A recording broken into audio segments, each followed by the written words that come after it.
जी, मुझे तो तुम्हारा केस किस चीज़ का है? Alopecia totalis. तो your case of well known alopecia totalis. और एलोपेशिया टोटलिस में कुछ चीज़ें होती हैं जिनको हम लोग कंट्रोल कर सकते हैं, कुछ चीज़ें ऐसी होती हैं जिनको हम कंट्रोल नहीं कर सकते। टाइम लग सकता है, वो हमारे कंट्रोल में। नंबर 2, योगा में प्राणासन जो मैंने तुमको बोला है, अनुलोम विलोम। और तीसरा, समय समय पे बायो मार्किंग करना। और तुम्हारे बायो मार्किंग में मुझे 3 फाइंडिंग्स मिल चुकी हैं। एक फाइंडिंग जो तुम्हारे बायो मार्किंग मिली है वो विटामिन डी कम है। दूसरी फाइंडिंग थी टीआईजी लेवल्स बहुत हाई थे। तो मैं यदा कदा तुम्हारे एलर्जिक ट्रीटमेंट चलाता हूँ, तो उसको तुम seriously low at least in the first 4 और 5 मंथ्स। अगर 4-5 महीने लगातार चल जाएगा और फिर तुम अपनी प्राणासन करते रहोगे तो सिर्फ एलोपेशिया एरेटा का ट्रीटमेंट और थोड़ा सा रिड्यूस्ड टीआईजी लेवल्स तुम्हारी हेल्प करेंगे। तो उनको अभी कंटिन्यू करो, लेकिन डाइट में चेंजेस होती है उसको वापस नहीं करना। ऐसा ना हो कि फिर बहुत नॉनवेज शुरू कर दो। कम से कम खाओ, specially fish can be taken. Now tell me, तुम कुछ पूछना चाहते हो तो जरूर पूछो।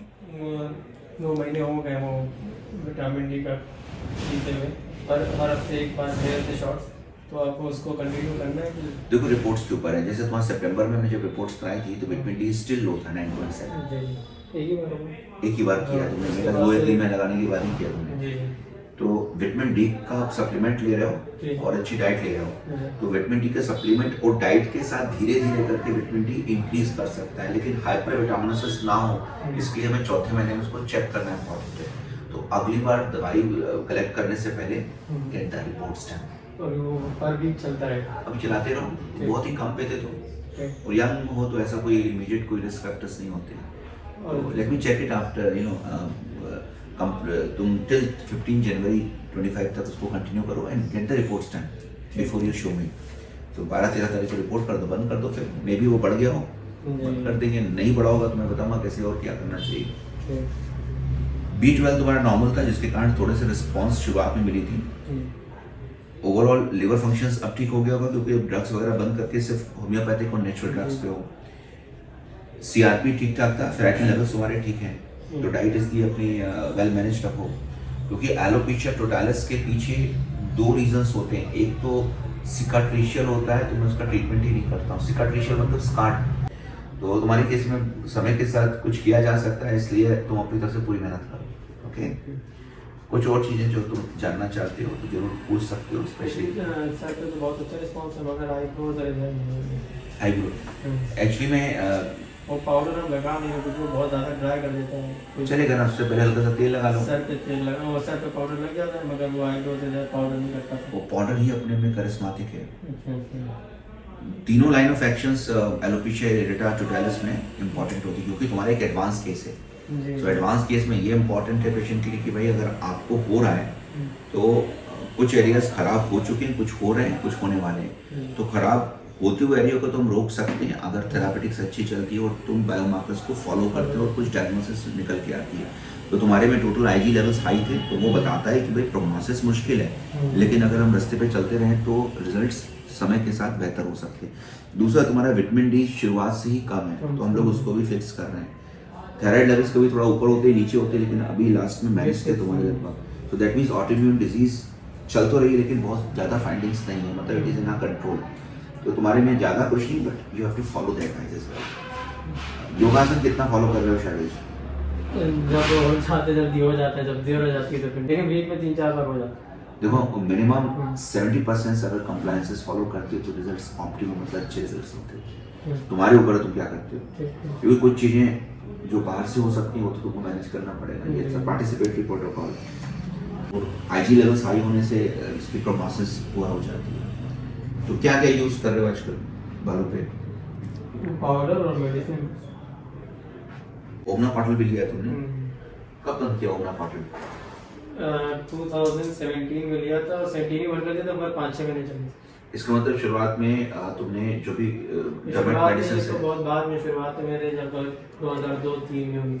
ओके, तो आईब्रो से ऊपर बस मैं देखता पहले एक बार चेक करूँ कि आईब्रोज में तुम्हारे बाल उग सकते हैं कि नहीं, क्योंकि मेरे पास आईब्रो में बाल उग सकते हैं, ऐसे बहुत सारे ऑयल्स होते हैं। अच्छा। तो लेट मी सी, आज तुमने बात किया आईब्रोज की, तो let me see what we can do. देखो मुझे ऊपर कह दिया, बाल कटवाना नहीं है तुम्हें? नहीं, बाल नहीं कटवाना, बाल तो जब से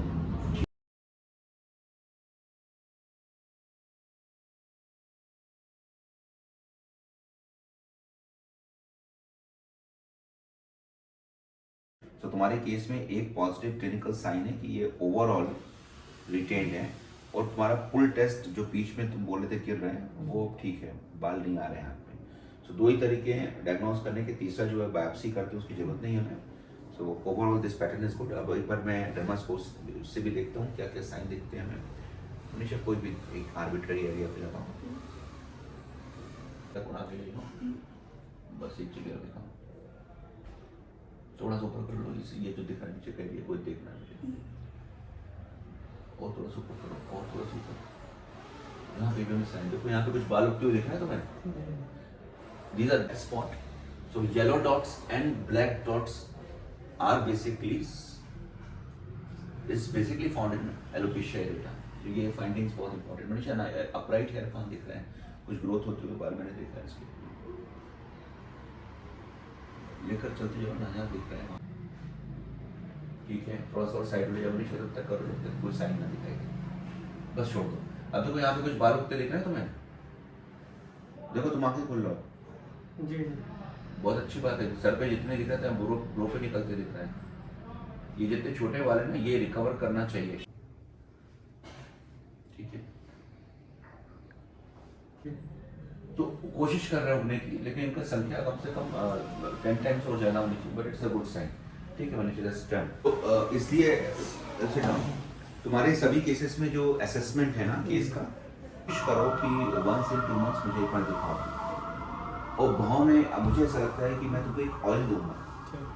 कुछ पेशेंट्स में उसने ग्रोथ पैदा किया, हालांकि वो ऑयल निकली होता है, लेकिन वो अगर तुम पे ग्रो करता है, कोई तकलीफ नहीं प्रोड्यूस करता है, तो थोड़ा सा एरिया में 3 या 4 दिन चेक करना, लगाकर ठीक लगता है तो रात में एक बार सोने से पहले लगा लेना। इतना दूंगा तो उसमें थोड़ा सा ऑलिव ऑयल मिलाकर ज़्यादा कर देना।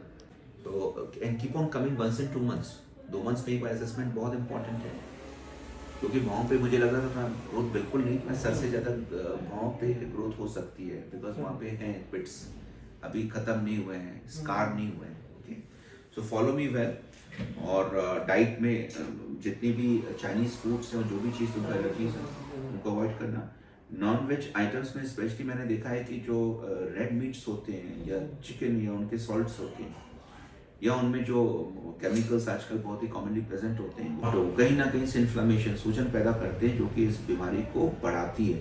तो मैं तो उनको बोलता हूँ कि भाई तुम योगा कर रहे हो तो try not to take them. बहुत इच्छा करती, कभी कभार ले सकते हो, फिशेज ओके, कभी कभार टेक वेज फूड, बहुत सारा फेराइटिन, बहुत सारा कैल्शियम, विटामिन डी तुम्हारा बढ़ जाए तो केस ठीक हो जाएगा। So I am satisfied with the things going on, but take care of following all the advices. Compliances तुम्हारी में से 50% सेटिस्फाइड है। कंप्लायंस में तो तुम फॉलो नहीं कर रहे हो। जब मिलता है समय, जब उठते हो वैसा नहीं होना चाहिए। सर मैं उठते ही इसके लिए हूँ क्योंकि मुझे ठीक होना है, ओके। समझ पा रहे हो?